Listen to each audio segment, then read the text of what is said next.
Hey, how's it going everyone? So in this tutorial, we're going to be creating a game art. And in this game art, what we're going to do is just create some nice atmosphere and mood, pretty much like an example of what you see right here. So it might actually look complicated and has a lot of content, but trust me, we're just using a group of shapes and we're compiling them together and then adding some effects to have things like the lighting we can see here, some nice little background, and the atmosphere. So let me just go ahead and go to Studio and reset this entire view so we can have everything consolidated. I'm using Affinity Designer version 2, and as of right now there is a 6 months free license available for anyone, so you can download Affinity Designer and you can have a 6 months license. So to get Affinity Designer, just go to affinity.serif.com or open up your web browser and search for download Affinity Designer version 2 and you'll be good to go. And when you're here, and right here, I'll just scroll down a little bit and select the operating system I'm using. So if you're using a Mac, you can click try for free. If you're using Windows, try for free, and it's just one-off payment and you own the software. Any other version, you have that automatic update. You can download the update for any new version that they have, and in case there's a version 3, you get an upgrade free, which will not be as expensive as buying the software. So right now they're selling everything half price. It's a good software. I think you should get it, but you can try it for at least 6 months. And 6 months is a really great time to learn any program, right? Some programs just give you a week to test their complex software. This company is giving you 6 months, and it's a one-time payment fee. So with that out of the way, I don't work for Affinity Designer actually. So let's go ahead and see how we can recreate something similar, not the same, but something similar to this. So the first thing I'll do is to actually close the project. Yeah, I'd like to save the changes, and let's go to File, New, and this is going to, we're going to create a new document. I set this to A4, but we can change our paper size. I like to use a 1920 by 1080 resolution because it's a high resolution. So I'll switch this to pixels, so you can see this is actually larger than 1920 by 1080, which is fine. That means we can always scale it down and not have a problem. So, but just to be 1920 by 1080, and yeah, we should have something quite wide. So now that we have this, what we need to do is to think about how we're going to create our artwork. And one of the great ways I start without thinking about color is to use grayscale swatches. So I'll go over here to swatches, and yours might be on color like this. Switch this over to grays, not gradient, and I'm going to create a rule here. This is going to be my darkest value, this one, and that should be about, I believe it's 80% black, and this is going to be my lightest value, this one, about 35% black. So between here and here, these are where I'm going to be picking the values from.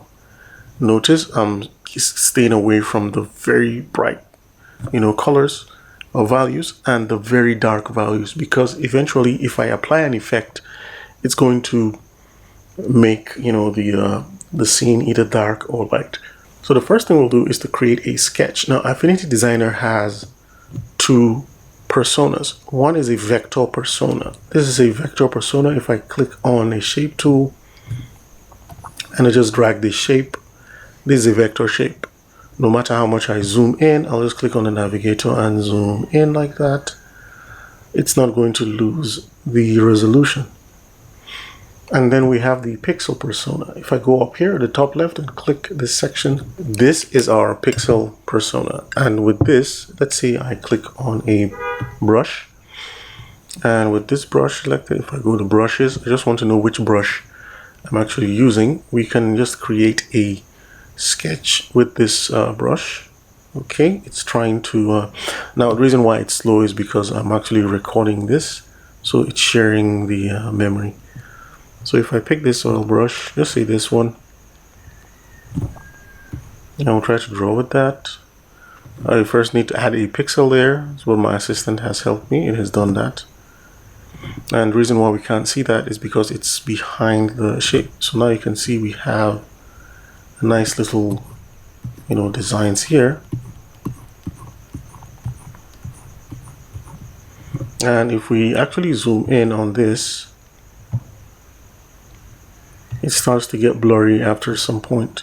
You can see that. So that's a pixel layer. So it's just something you should be aware of. So if you want to create artwork using pixels, you should work with very high resolution. All right, so let's go ahead and delete this one. I actually kind of like this. And let's delete the rectangle too. So first, let's create a background for our artwork. To do that, let's click the fill tool, and I'll go over here to color. And I just want to start with, let's go to our swatches and pick this, and let's fill this.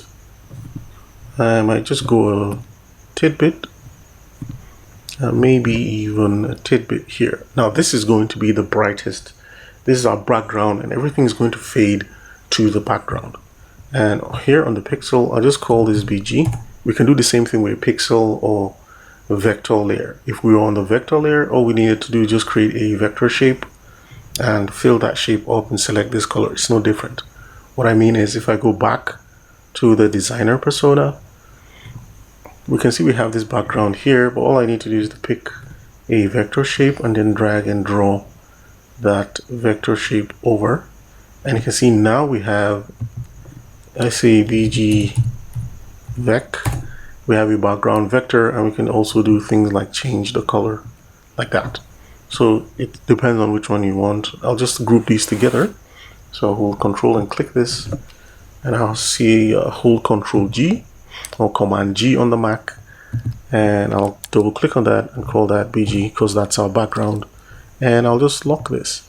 So we have our background there selected. Yay, super smooth.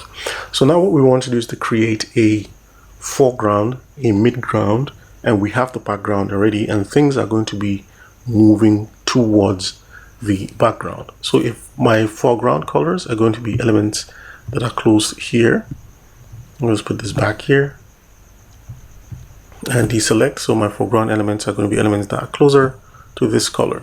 Let's just begin. So let's go over here and create a nice little sketch. So I'll go over here, create a pixel layer. I'll call this sketch.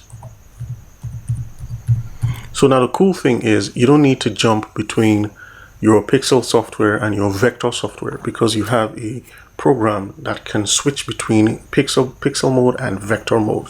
You can also sketch with the vector brushes, but it tends to create a layer each time I create a brush stroke. Now there are ways to just create one layer, but that's just what this one means. So for the brushes, I'll just go over here and go to pencils. And once that opens up, I'll just use a mechanical pencil like this, because I really like how it comes with some nice little texture like that. As you can see, we could also turn on the pressure. So if I click on pressure and I just try to draw this line, you can see it's the harder I press on my Wacom, the darker that line becomes. So I'll undo that. If you want to erase, you can easily open up your history tool, drag that by the side, and just drag this up here, and you can see everything you've done recently. So I can just go back here to this. You can see no stroke, and if I go back here, we have a nice little stroke. Or if you want to just easily erase, let's say you have a line here and you don't like how I'm losing my pressure sensitivity.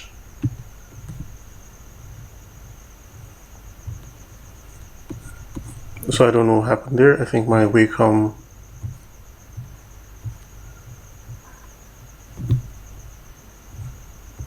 okay, let's try changing this. Okay, I think I might have to restart this. I might have to restart this because my Wacom just disconnected. So I'll just restart and be back. Before we do that, let's save our project. So I'll save this. I'll call this BG. Hit save, and let's restart the program. So I have BG, I'll just close this and I'll disconnect and reconnect my Wacom tab.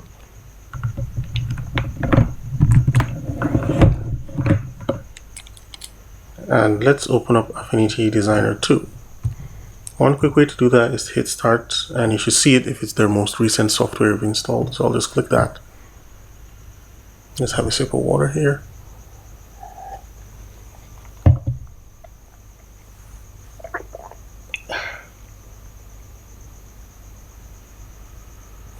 Okay, good. So let's click on continue trial because I'm using the 6-month trial version.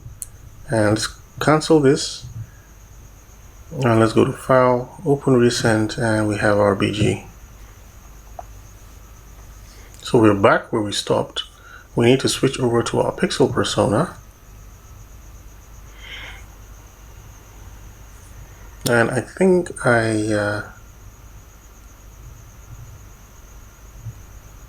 okay, so let's select our brush. And let's select a, we were using our mechanical pencil, 12. Turn this on and, oh, yeah. Let's see if this is good. Alright, so good. You see we restarted and we're good. Totally fine. In case you canceled or closed the tool like I did, just go to Window and click on the tool you want to bring back. So I just brought back my history tool. I'll just dock that back here. You can actually dock it anywhere you want. Still define. Let's get back to our layers, and I like to float the layer like that.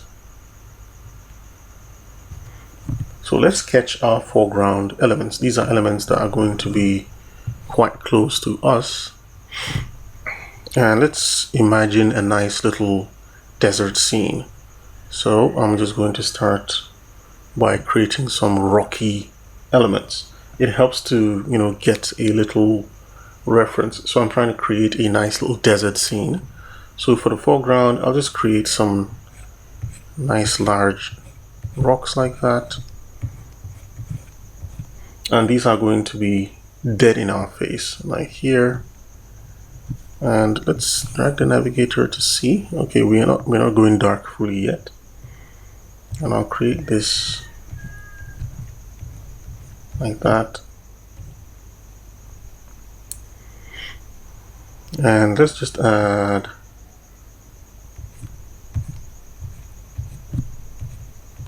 like that. So this is going to be our foreground element. I'll just call this our FG. These are going to be our nice foreground rocks. And then for the midground, which is going to be the next layer, let's create another layer. I'm just going to call this MG for our midground. Now what I like to do to the foreground is add a little shading. So I'm just going to hatch like that, just to indicate that, hey, this is going to be quite, different from the midground elements. So I'll just add a little bit of shading there. I can even add a second lighting here. So let's shade this part and add a little shading here. Shade this one. Let's add a little complementary rock here to support this one. Shade this guy and then shade this element. So these are our foreground elements. Let's hit the padlock icon to lock this guy. And just for clarity, I'll put this back here so we can easily see what we're doing, and I'll put navigator back down here too. Alright, so we have our foreground elements. So what we need to work on next is our midground element. So what I like to do is to just dial this opacity down. Just dial it down a bit. And here, let's go to our midground layer. So what we're going to do is to create a nice kind of like desert environment here. So let's quickly do that. So this is going to be our midground layer too. I'll just go down here like that. And you can see what I'm doing here, nothing too complicated. And this is going to be our MG layer, midground. Just drawing a nice little line like that. Right. And we can even add a secondary one, just going around here. And add something else like that.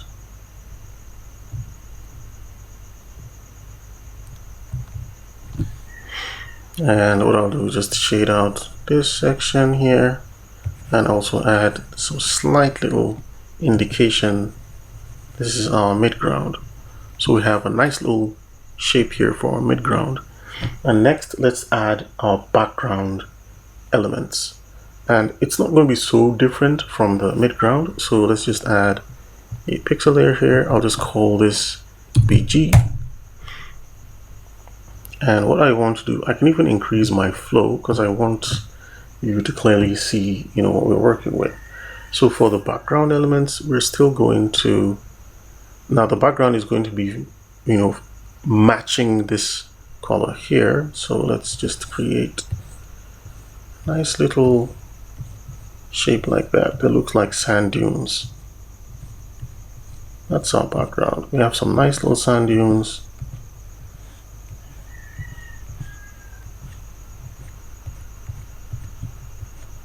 Like that.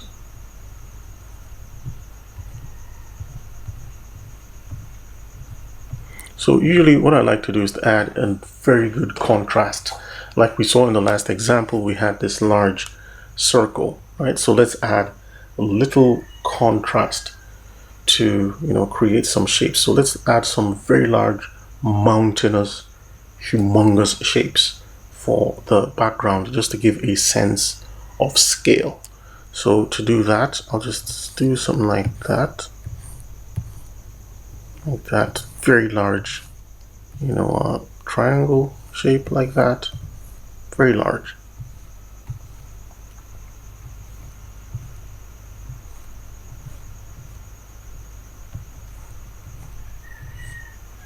And you can see this is a sketch, so I'm just indicating where this would be. And let's add another one like that.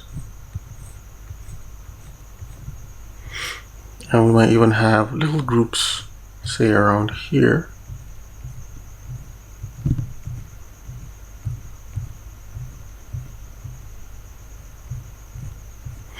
And then maybe we can have a little sun, very massive sun around, say here.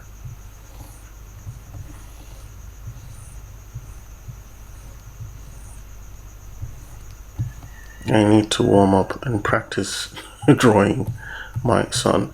So I think this is it. We don't want to spend the whole week on this. So let's group all these together to make everything clean. So I'll hold Shift and click these three, hit Control G, and we'll call that our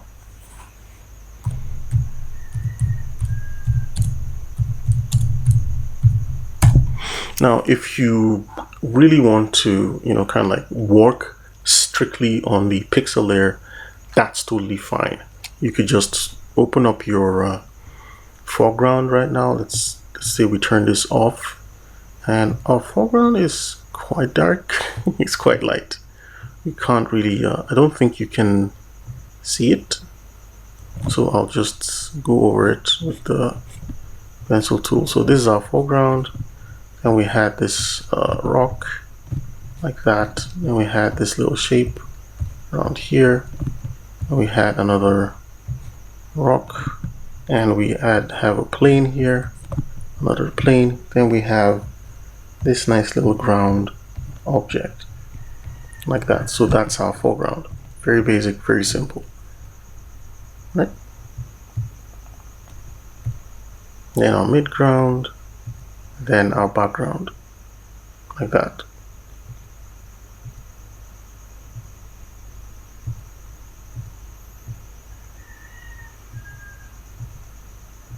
So let's start with the foreground. So now that we've gotten that sketch, we've gotten our sketch, everything's good to go. I'll just bring everything back. Let's try to recreate this using the vector tool. So like I was saying, you could easily just use your pencil tool and then make this quite large, and for the foreground you could just start, filling out these edges and adding your detail and super just painting this in, but I wouldn't want to do that right now. I want to use vector tools because it just makes it have a nice little crispy edge, and I'll also add things as I go. So I'll save this. Let's go back to Designer Persona. So now that we're back in Designer Persona, what we'll start doing is taking each layer and breaking it down and recreating the shape on each layer using the vector tools. So here, I'll turn these two off. So let's start with the foreground. I'll use the pen tool and just click here and drag like that. Click here and click, and that's it. We have our shape, but you notice our shape doesn't have any fill.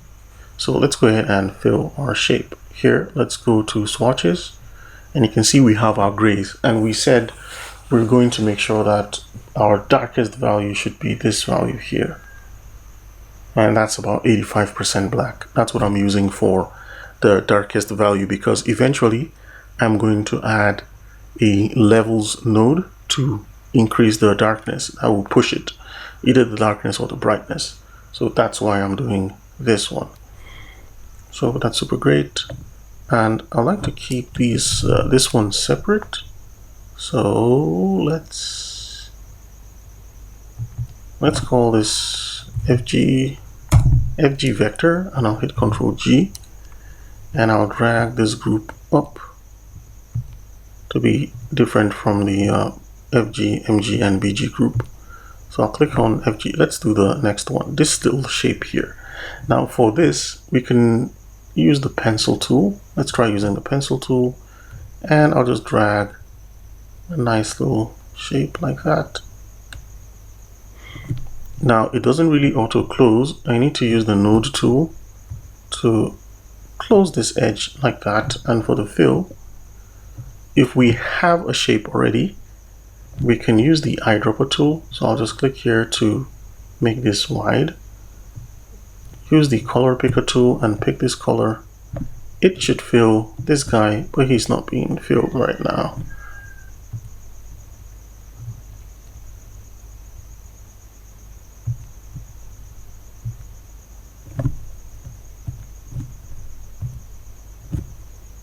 So let's go to the fill and use this just to fill this value. It's coming in with a stroke. I don't want a stroke, so I'll just hit this and get rid of the stroke.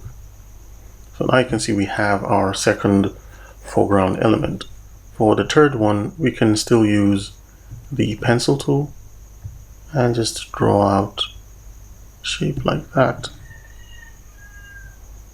And I'll switch back to the node tool.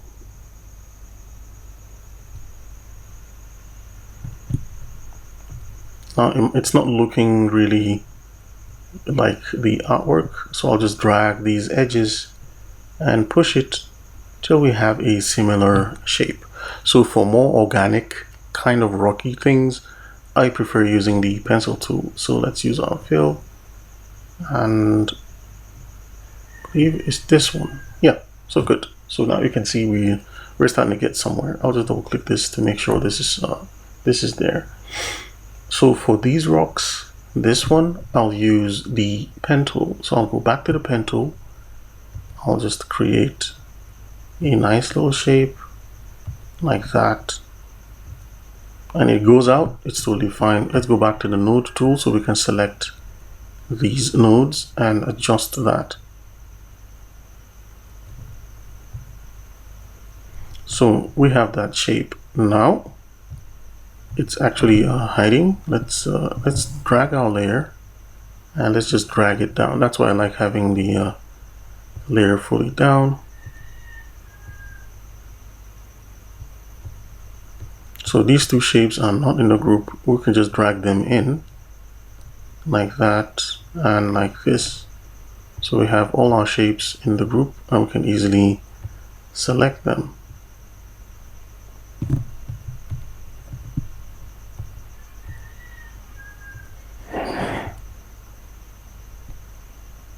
So for this shape, I'd like to add another one inside it. And to do that, we need to use the masking option.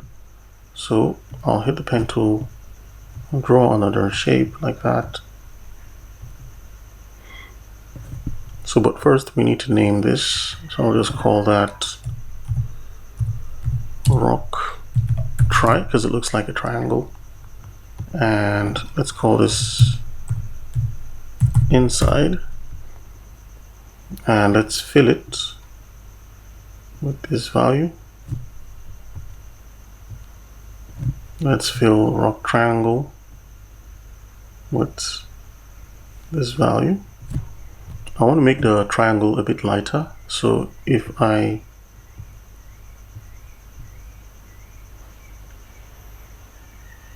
want to make inside a bit lighter, so I'll just go over here and move like just 1 unit. I think that's enough.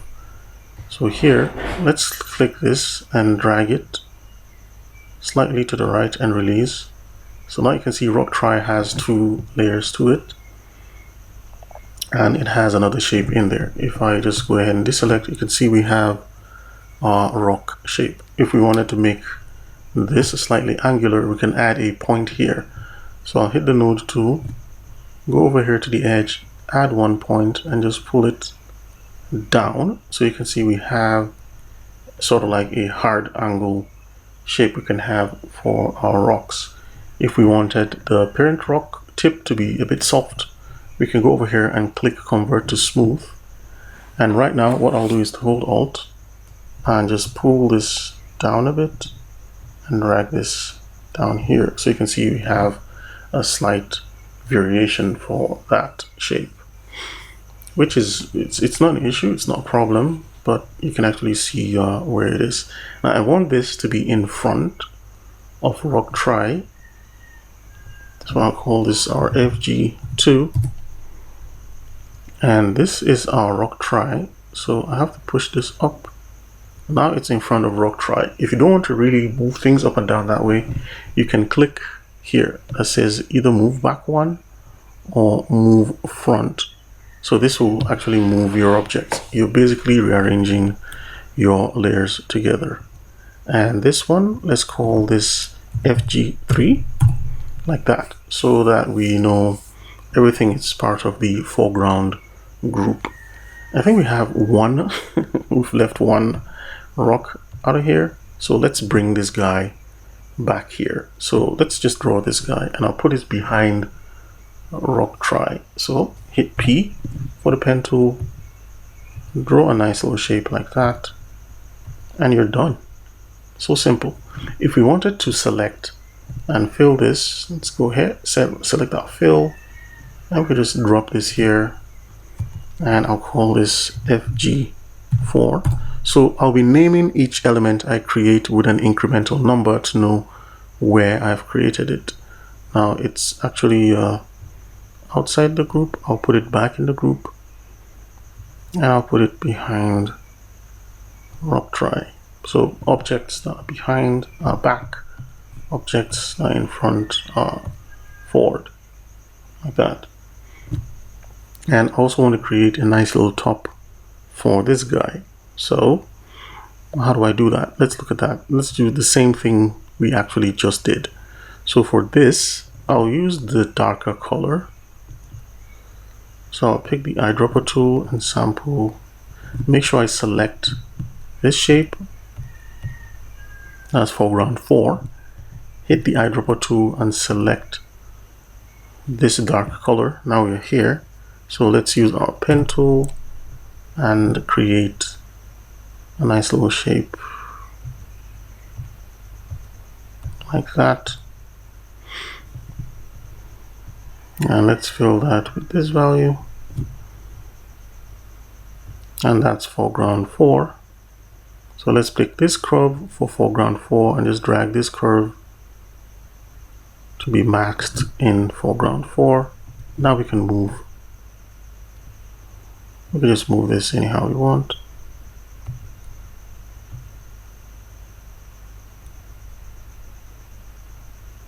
I'll use the node tool to just reshape the object.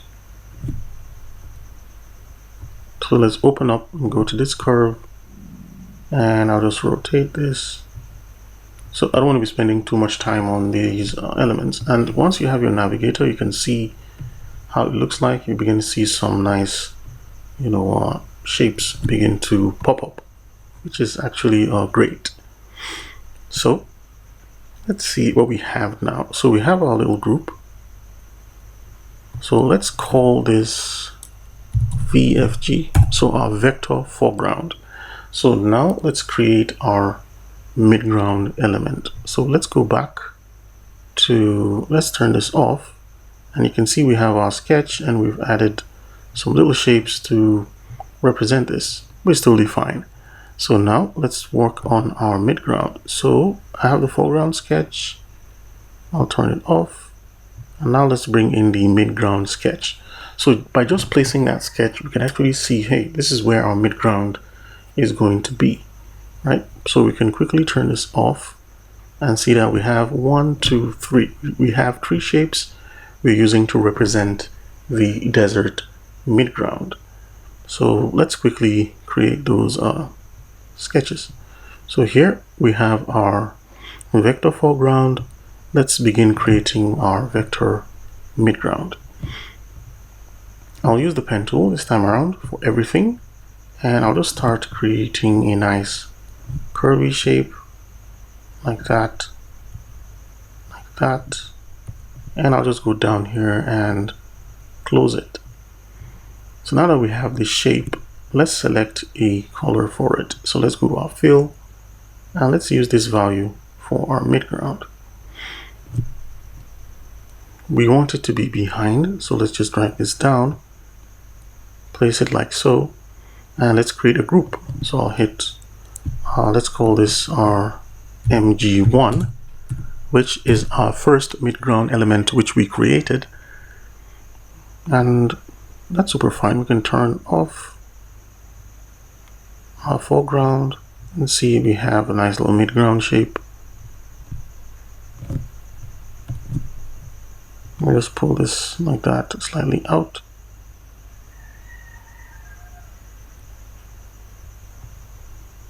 And let's group this. So I'll call this GMG.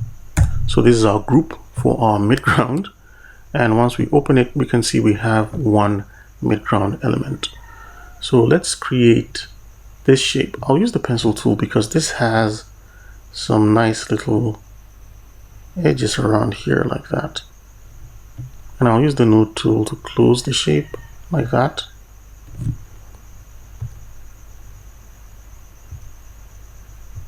So I'll call this our MG2, which is our second midground element. And let's go over here and place this right here. And I'll put this underneath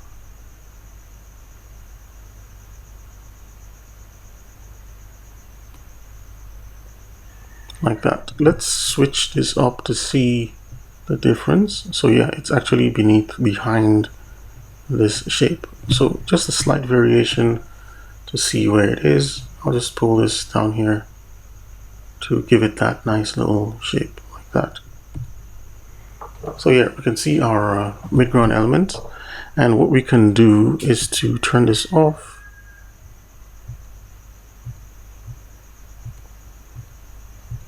So what we can do now is to reuse what we have. So if I go to our group midground, and let's open this midground 2, I can duplicate midground 2. I'll turn off midground 1 so I can see where I need to place this. So I'll just hit Ctrl J to duplicate midground 2, hit over the transform tool, drag this over here, and flip. If I go to the top, I can flip this horizontally. And now that I have that, I can go to the node tool and make a few adjustments just to differentiate between that midground shape. So it's totally different from this one. And we can bring back midground 1.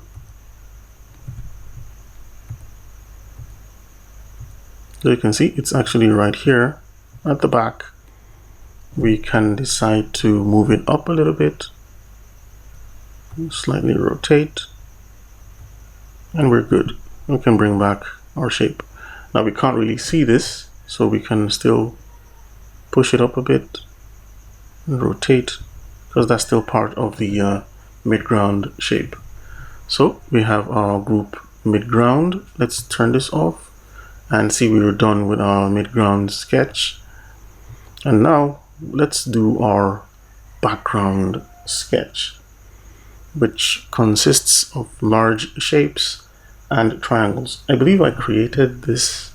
I'm going to create this, but we're going to use that for the background as well. So let's bring back what we have.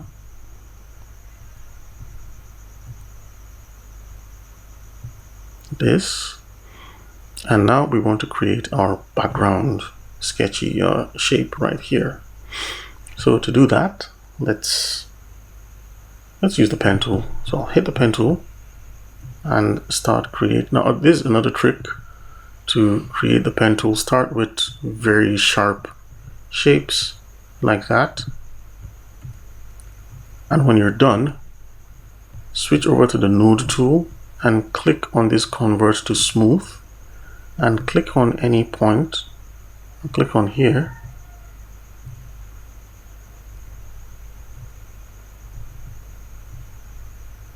and I can just drag this to make this a smooth point.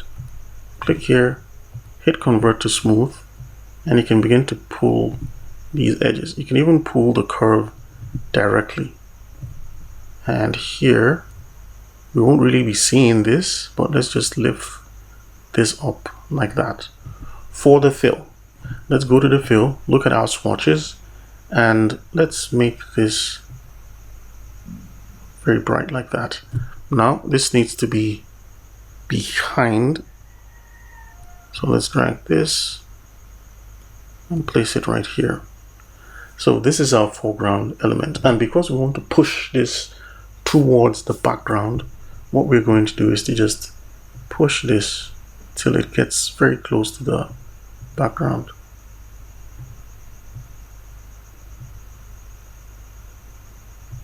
So this is a very good value for the foreground. So let's draw these nice little triangles. We can achieve that using our pen tool. So, or we can use the built-in shapes. So if we click here, we have a triangle tool, and we can just draw a triangle like that. I'll use the move tool to move this triangle in place. Now, if we try to edit this, we can't. We need to convert this to a curve. So click convert to curves. Now that we have that as a curve, we can just draw this like that and place this here. Don't worry about the edge. I'll show you a nice little trick where we can just fade out this triangle's edge. We can even do this, but I don't want to do that. So now we've begun to create our foreground elements. Let's begin to name them. So this is our BG1, which we created first. I'll hit Ctrl G and create a group. So I'll call that BG, a group for our background, and I'll open that group and I'll drag this curve into that group. So we'll call that BG2 because it's the second element we created. We could just duplicate BG2. So I hit Command or Ctrl J and use the pen tool, and just drag this over here. I'll make this quite small.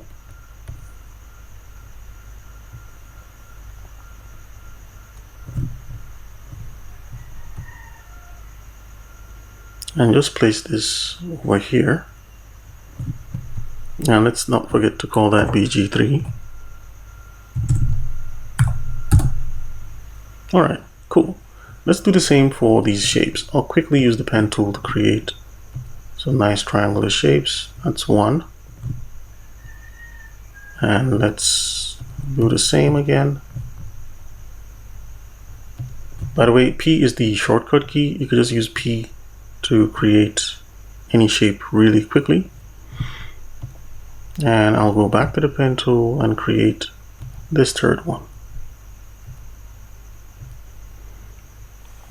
So you can see we have these three.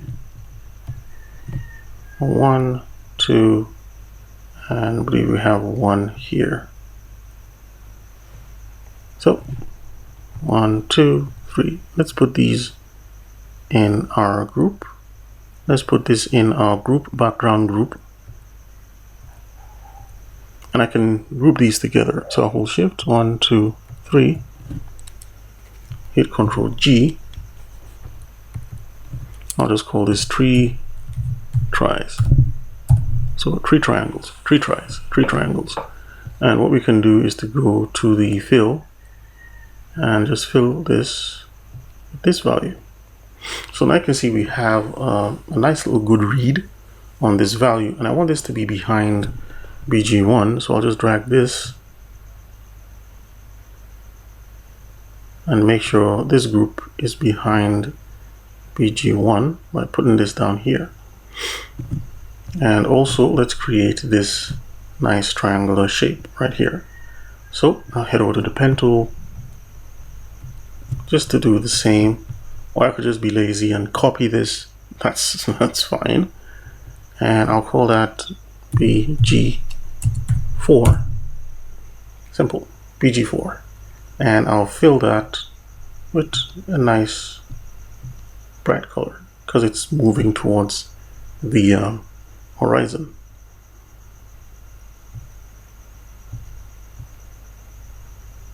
So I'll put that right here.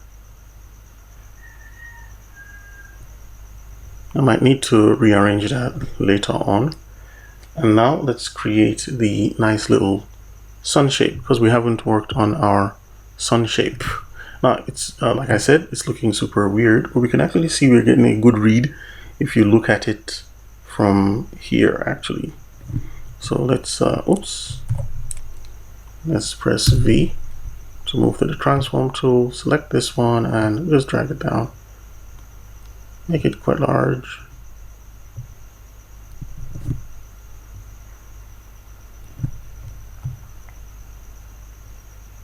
Like that.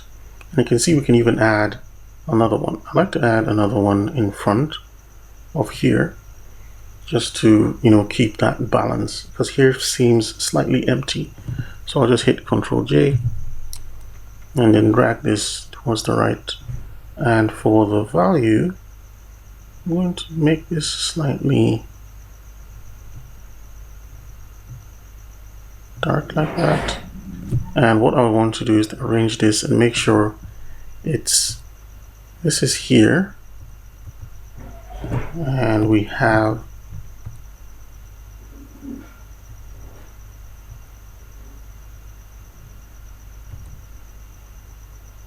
so let's see if we move it up a bit outside.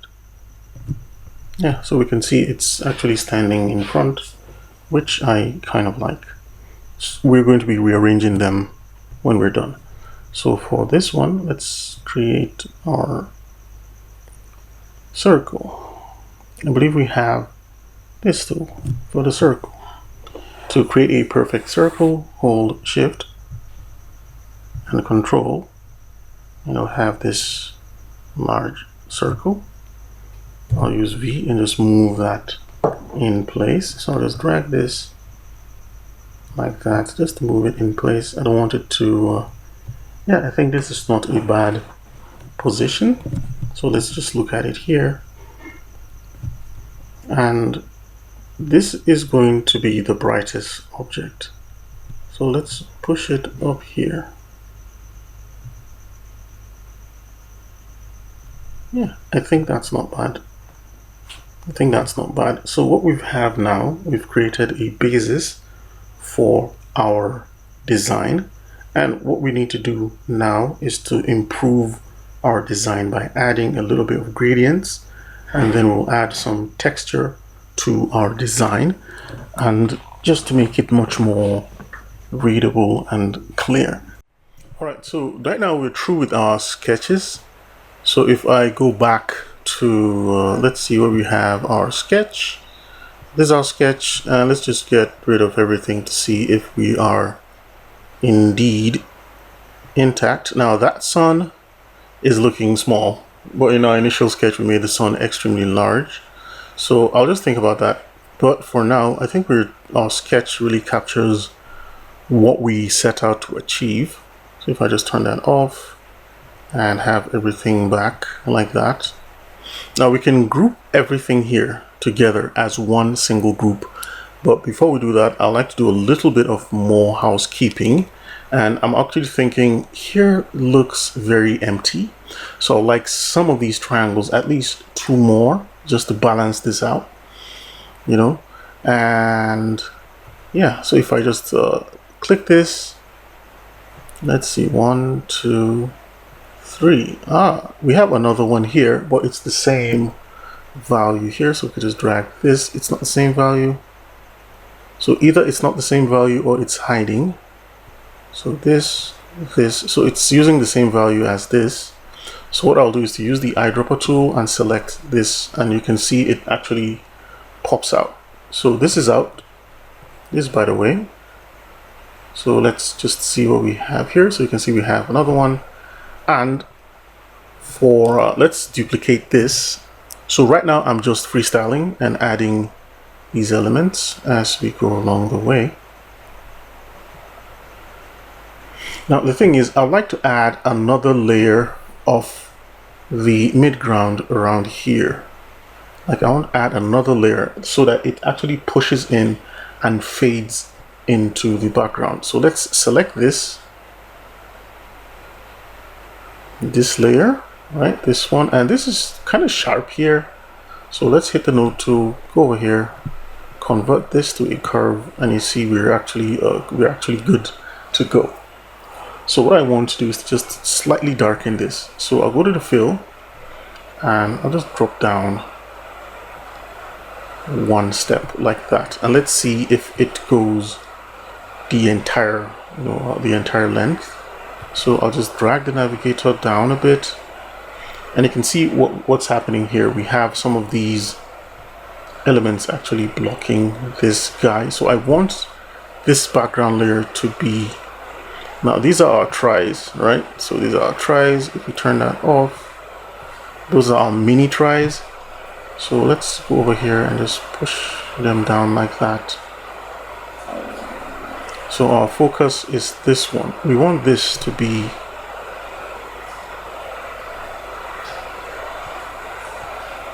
so let's try putting it here and see. Now it's above everything else. Yes, I think this is a good position for background 1, because I want it to be in front of these guys. So I'll just hit this like it's in front there, and I'm going to duplicate background 1. So I hit Ctrl J to duplicate background 1, and I'll lighten background 1 a bit. So the fill, let's go over here, push it up, and then let's select background 1 and just drag it down a bit.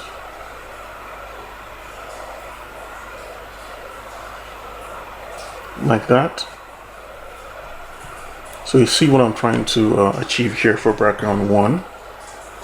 And I want background 1 to actually pass through these triangles. So I have this BG3 and BG3. So this 4, 3, and 3, I'm going to group them together. We can do that by holding Shift and selecting elements.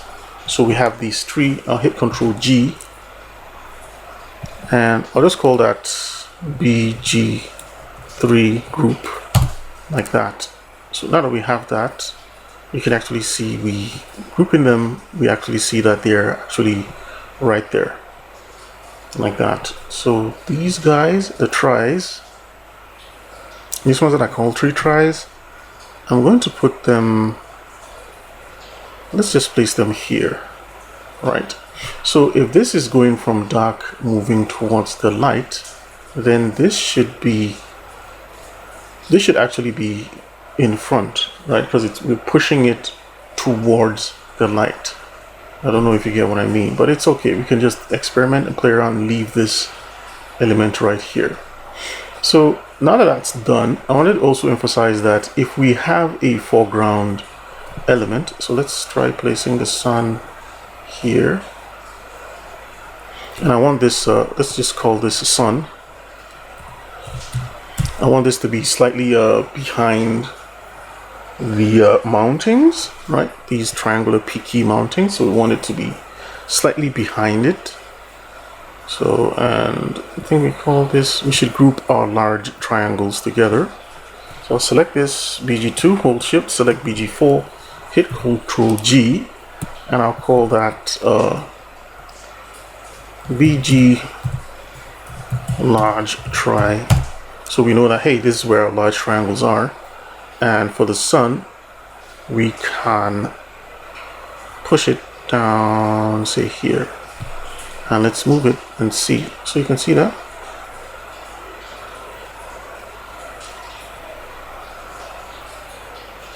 So I think that's not bad. That's not bad for that composition. So we can actually see, hey, look, the sun is kind of like coming out, right? Or if you can be like me and you can just be very undecisive where to place it, I think I'll place the element right here and just leave it at that position. So now that we have this, what we want to do now is begin to add a little bit of atmosphere. And for foreground elements, they will have the most detail. So what I want to do is to make sure that we have some slight little details. So I'll go back to our first element we created, which is foreground 1, and let's add some subtle little detail to this shape. We can duplicate the shape. So I hit Ctrl J to duplicate the shape, and now I'm going to select this, drag it and push it towards the right to make sure it's clipped within our shape. And let's go to the fill and brighten it up just a little bit, just to indicate some form of volume there. Right, so this might be too oops, so I'll do that. And what I want to just work here is on this shape. So I'm calling it FGFG. I'll just call this lights like that to make it easier to see, and then we'll just move this like that. I'll add a little node, say somewhere around here, and kind of like move this, and then move this guy up. And if it's going to be too distracting, here's a little trick we can do. We can just dial this down a little bit. So by turning down the opacity, we can see we actually have, you know, something much better. I'll still dial down the opacity a bit. So light, I'll just call that light. And dial this down to about, maybe say, yeah, like that. That's not bad. And I believe I might go slightly darker on this. Let's test this. Let's go to this value for foreground elements. So I'll hit the eyedropper tool and sample this color to make that as dark as that. And I'll select this object too, just this one. And eyedropper tool, sample this just to make this as dark as that, to make sure and show this is our foreground element. So how do we add atmosphere? Because this is the very important, tricky and critical part. How do we add some atmosphere? So first, let's create a very rough shape. And what I'll do now is to group everything together. So excluding the sketch, I'll go from here, hold shift, go down, hold control. So we have all these selected. So I hit Ctrl G.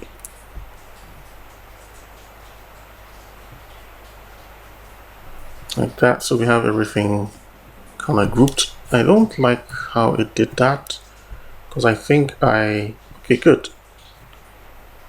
So we have our sketch. Let's exclude our sketch and select these three. groups, and I'll hit Control. I'll include the background as well. So hold Control, click that, hit Control G, and I'll call this all. Now I'm going to call it all. So now you can see we have compressed and simplified our group. No issues there. Everything's looking balanced. So what we want to do next is to add some of that atmosphere, right? So let's drag this down a bit. And there's a very tricky, nice way to do this. Let's create a rectangle here. And for the fill, let's give it a nice value like this. Now, if I reduce this opacity, we can actually see through. And look what it does. If we click away and zoom out, we're actually seeing some of that detail being obstructed. So what we can do now is to add an effect. So let's go to FX. Let's go to Gaussian blur. And let's just drag this. Whoops. I said Gaussian blur. And let's just blur this out like that. So it has a blur of 38%. And now you can see what it's doing, right? We can see what it's doing. We can even add some of that right here at the bottom. But I want it to be around here, right? So I'll call this Atmos. And truly, you can use this to do anything you want. We can drag this all across, make it very thin, so it only affects a specific layer. So you can see we have atmosphere layer here down at the bottom. We can even have it affect this section right here. So we can decide to place this atmosphere layer in between, so you can see what it's doing. It's killing out some of that detail here, right, to show that, hey, there's some depth right here. So what I'm going to do is to put that in between our tries. So let's see where our tries are. We could just add that by, I think that's in our group background layer. So good. So this is where we need to experiment where we want to place the atmosphere. So I'll go over here, make sure this is in the group. And just by turning that off, you can see we have that detail sitting there, right? So it's on 42%. Let's set it to 100%. So you can see it's killing some of that information there. So if you drag this, there's so much fog, our visibility is poor. We can just drag this up. You can see that gradient there. So I'll show you a nice trick to actually add a transparency to this effect. So first, let's set this to about, let's try 38%. And now with that atmosphere selected, let's go over to, this is our gradient tool. There's a transparency tool, very awesome tool. Let's drag this from the bottom. And let's set this to 100% so we can see what it's doing. So with the transparency tool, I can just drag here, right? So you can see we're setting that effect. So we can pull it up like a curtain, and we can dial it down like that. Pull it up, dial it down. And we can also dial it down here again. So I'll leave it at 50%.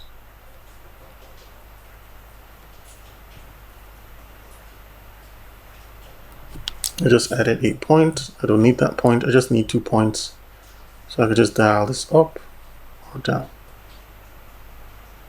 So I'll leave it like that. That's super great.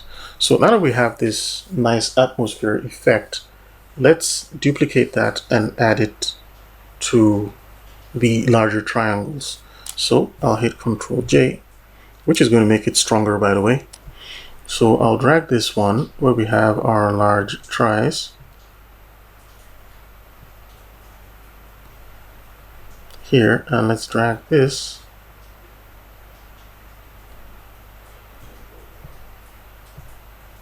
and let's move this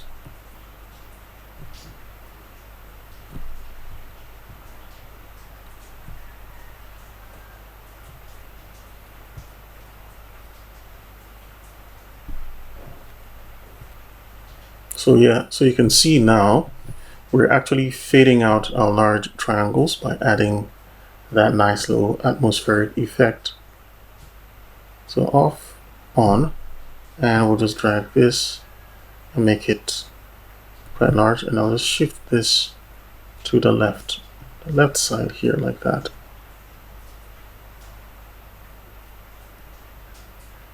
So you can see what's happening down here from our navigator. We're having some of that light, some of that fog effect coming from the left like that and just moving away. Now what we can do is on the large triangles, our big triangles, we can apply the transparency to fade out the triangles from the bottom. So what I mean is if we go to transparency tool and then drag this,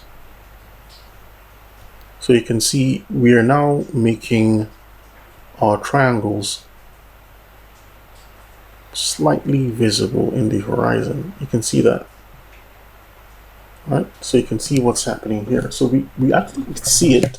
It's there, but it's adding some form of depth here. So our big triangles have the transparency effect added to them. So what happens when you want to edit your transparency? If I'm on another tool, say the move tool, and I go to my big triangles, I can't see that transparency handle. The best way to handle it is to click on the transparency icon, and if you have the effect for that shape, you would actually see it right there, right? So that's super fine. So let's see. So we added a little bit of atmosphere, and I just want to add something here at the foreground so that it affects the foreground as well. So let's go back to where we have our Atmos. I'll duplicate the Atmos and I'll put it outside like that. And I'll drag the atmospheric effect down here to the right just a bit. That's looking super weird here. It's looking super weird here actually. So what I'll do is just to down it a little bit.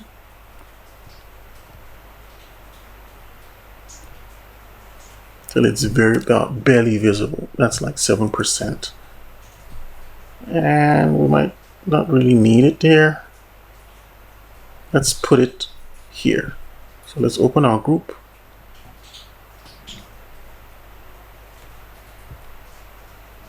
And there's our midground. I think it's our background. Good. So let's place it around here. So drag our Atmos, drag it to background, and just place it around here. Make sure it's in the right place. So you can see it's actually fading out, and we're getting rid of that detail. All right, so that's that looks nice. So this gives it a very nice contrast for our. So let's play around with our background. We have two backgrounds, this one and the vector background. So I think I want to play around with the vector background.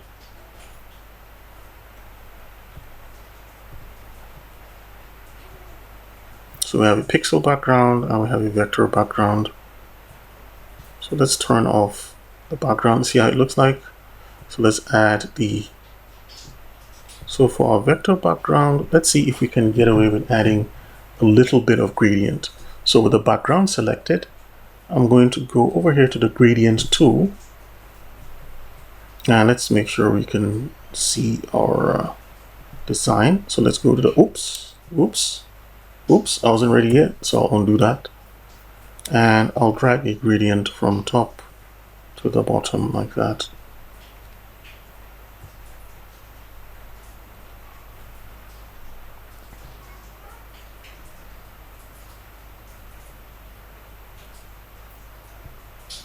So let's change this. So we're going from this value to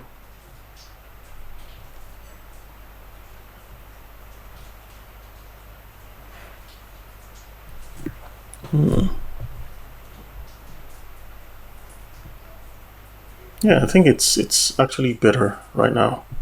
So we have everything. We've added some nice little effects. We have all our groups. We have everything here, including these sketches. So this is our sketch group, by the way. So I'll just call this sketch so that if I come back sometime, I know that's where the sketch is. So let's just call this our art. So now we've done that, let's see how we can add a little bit of more detail, especially to the foreground elements right here, because they look very plain. So let's see how we can actually do that. So one way to add detail is to add some texture. So I'm more interested in the foreground, these guys. So let's see if we can, let's go to the pixel persona. So I'll save this and go to the pixel persona. And with the pixel persona selected, I'll add a mask.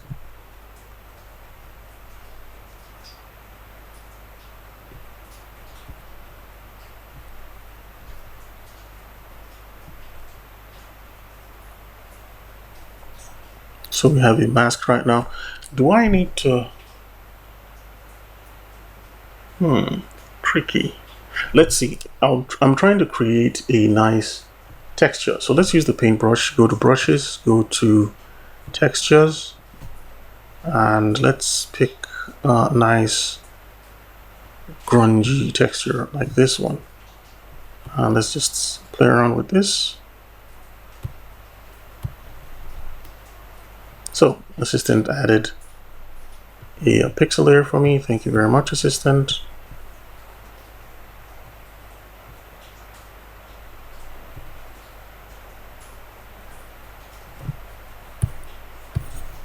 I think we're not seeing anything because it's been hidden.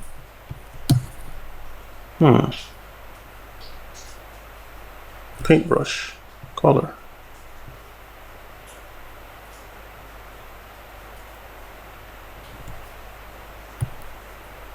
Ah, there it is. So it's actually there.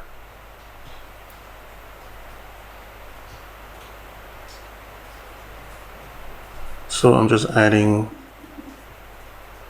some subtle details here and there.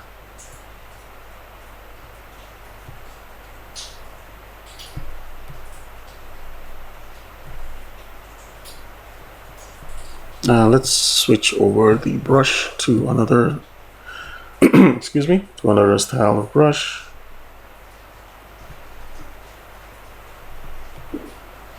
And now I'll make this really large and create a new, let's just say Rocky 1, right? So this is our Rocky 1 detail, and this just adds noise to the design. So I'll go here to grunge effect, create a new pixel layer above this one, and I'll just go crazy and add, you know, a lot of that. Let's switch this over to another brush.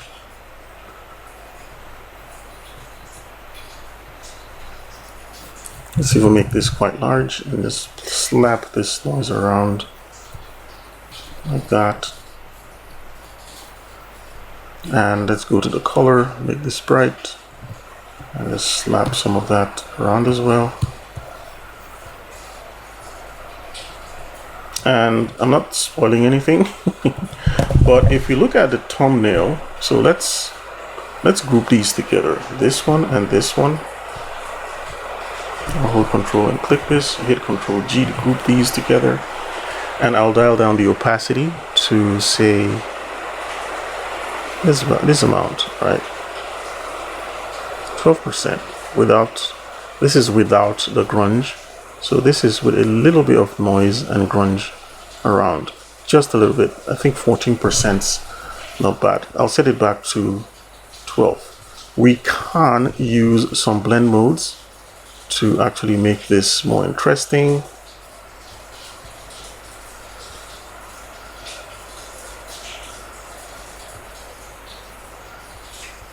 I think overlay is nice because it's not too strong, and we can begin to bump up the overlay. Right, so you can see we have some nice little noise. It's not too distracting.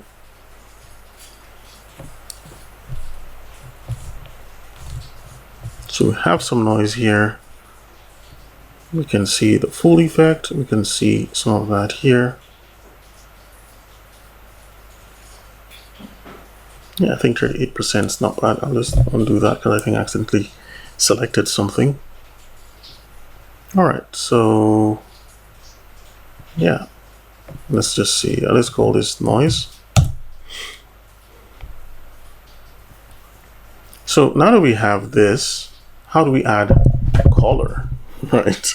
Because we just worked in grayscale and we want to add color to this design. So how do we do that? Also, I wanted to actually add a little bit of effect here to change this, but I'll just leave that because that'll be too much. So let's add some color. And one good way to do that is to, okay, first I'll add the noise to the art group by just dragging that, going to art, just adding it here. So we have everything.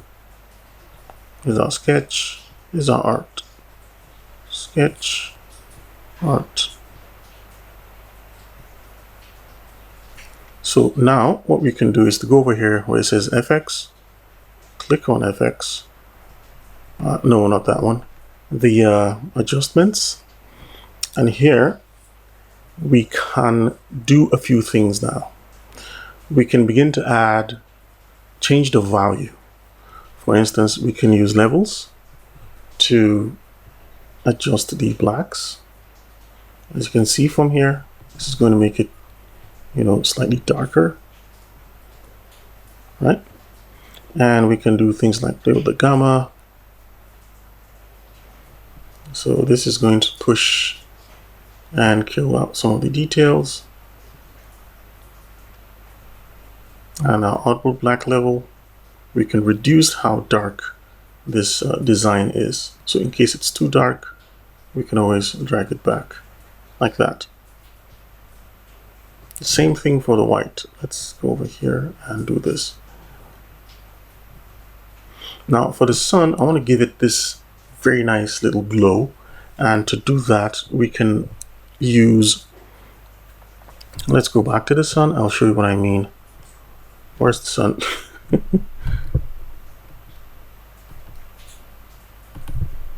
Okay, yeah, good. So we're on the sun now. And I can just scroll down, just make sure we're on the sun. We can actually use a Gaussian blur and just to blur it out a bit.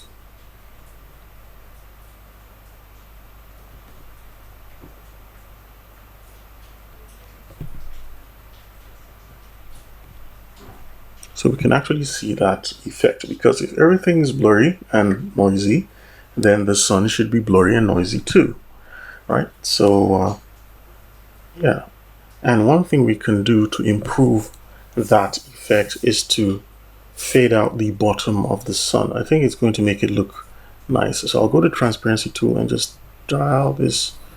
I need to rotate it a bit.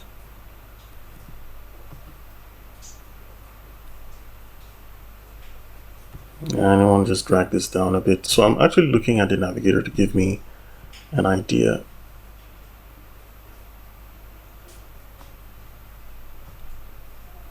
So you can see we just faded out the bottom of that sun a bit. And I think it's not looking bad. So let's get back to our, I think I might have overdone that. So let's go back to the sun. Let's hit Ctrl J to duplicate the sun. And for this one, let's turn off the effect.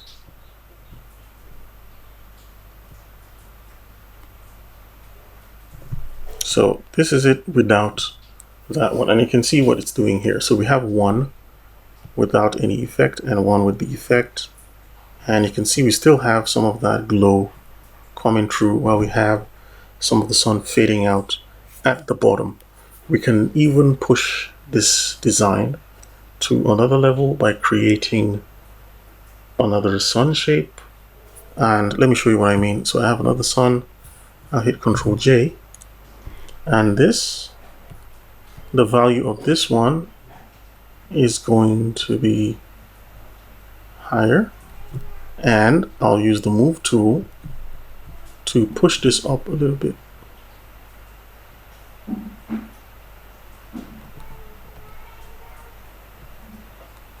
Like that. It looks like an oblong sun. So I need to hold shift while I'm pushing this up, and you can see what we have here.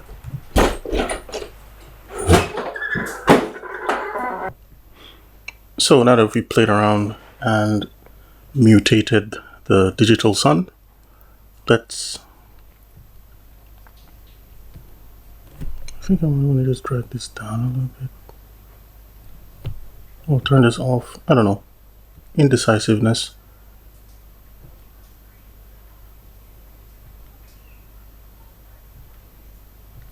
I'll just dial down this opacity. You can see I'm making these choices as I go ahead. So now that we have that, we have the art group and everything is in this art group. What we want to do now is to use recolor if we wanted to add color. So with recolor, you can see we have everything following this monochromatic palette.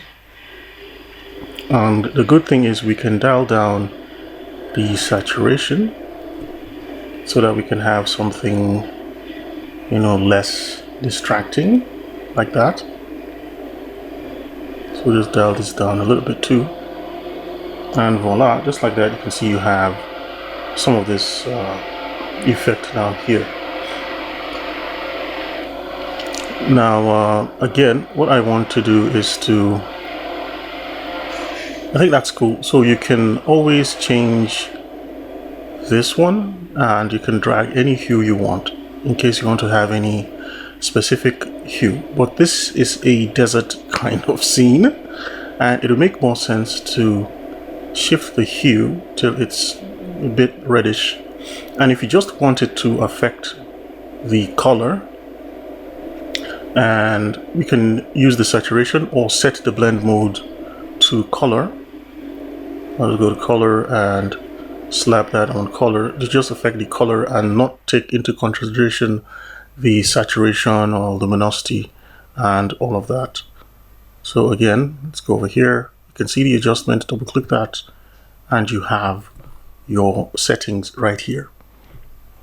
We can also lighten or darken based on this value. For instance, if we drag it to the left, you can actually see how it's kind of like spreading, right? And because I set that to color, the effect is going to be different for the color. So I can now switch over a bit to the right, and now you can see we have something interesting happening here to this color. If you want to keep both effects, what I suggest you do is to duplicate this adjustment layer. Now we have this one, right? So let's turn this off. We have this, and what we can do is to set this back to normal. Let's go to normal. So this is how it looks like when it's normal with that same settings, not affecting color. And what I want to do is to use a multiply node, and I'll just dial down this multiply node like that.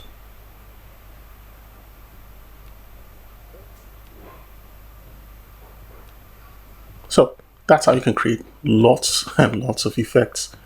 I'll turn this back on so we can see that at the top, and then see how the multiply node is affecting this. So we're darkening and we're lighting, and you can now see that it has some of those noise filters we placed on it initially. So it has some of that going on.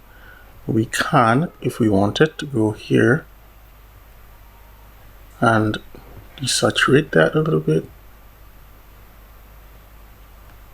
and play around with this.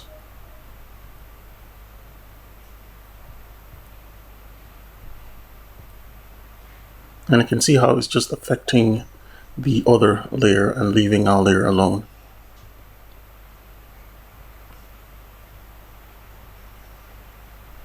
All right, so I'll just desaturate that because I like having less color for this setting. And also, just generally looking at this, I noticed some of that detail is lost, especially around here. What we can easily do is to, let's go over here to where we have Atmos. We can bring Atmos out, and let's see, let's bump the opacity for Atmos. Let's turn them off actually.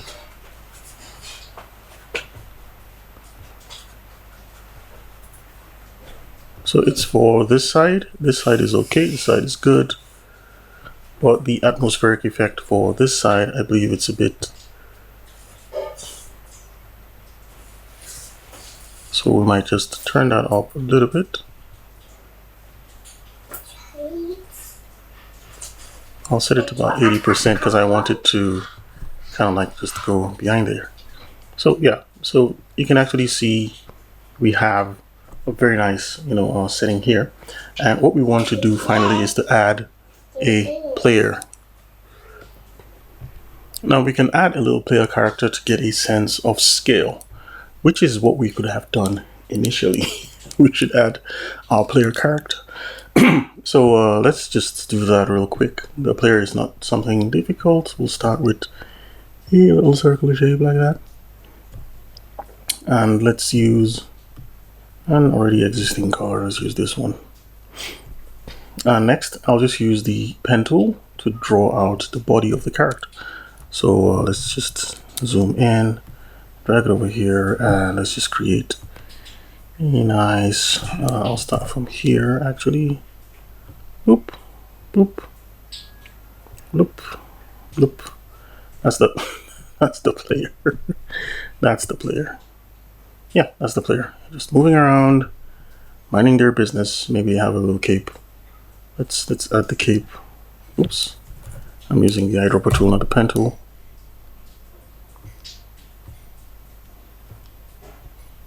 Oh, one of the hands. Okay, yeah, that's not bad. Sample this color. Yeah, that's not a bad player. Obviously, I can do better. Now, I think it has the stroke, so let's just get rid of that. No stroke. And for the body, no stroke. There. Let's bring back our layers. Let's go to Window, Layers. And we can see our player art here. So let's click this, group everything together, and let's call that player. All right, cool. So we can see from our little navigator window,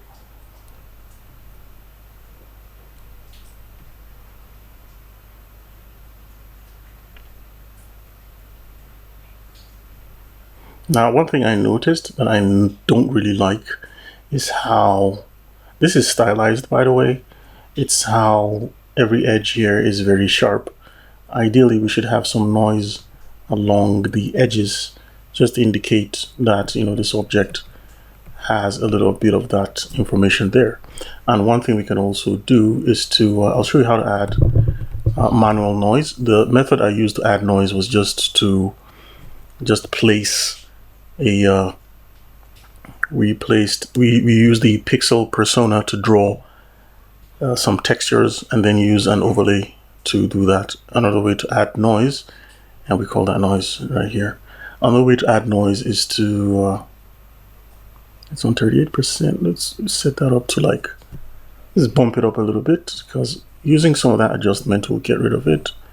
But now you can clearly see how that noise is looking. So this without noise, without noise, everything looking really smooth. With noise, you can see some of that texture brought back, which adds really significant tone of difference. If we wanted to change the color of this noise, we can group the noise into a layer, and with that group selected, we can add a either a levels or HSL node, and we just play around with the color like that. You might not really see differences, but you can oh, look at that. Look at that. Right, look at that. So you can actually see what I mean. So we can play around with this, make it look super weird. Oh, nice. But I'll just turn that HSL off like that because I don't really need it. So that's how you can seclude and add an effect. I wanted to do something, but I'll just leave it like that. And to export this, we first save our artwork. To export this, we just go to File, Export, and you can export this as a PNG or a JPEG. So it's PNG. PNG is going to retain most of your quality, and we'll just hit Export. I'll just leave this in my pictures file, or I'll just go to desktop. Why not? And let's just call that the Desert Moon. I'll just call that Desert Moon. I think there's a name of a game called Desert Moon. I'm not sure, but here, Desert Moon. And here we have a nice little Desert Moon thingy here. If we go to the desktop, this is Desert Moon. I'll just right click and set this as a desktop background. So yeah, you can see how that looks, super weird. So we go to View, hide desktop icons, and there we have a nice weird looking player character looking into the desert. All right, so I hope you enjoyed this tutorial, hope it was helpful, and I'll see you in the next one.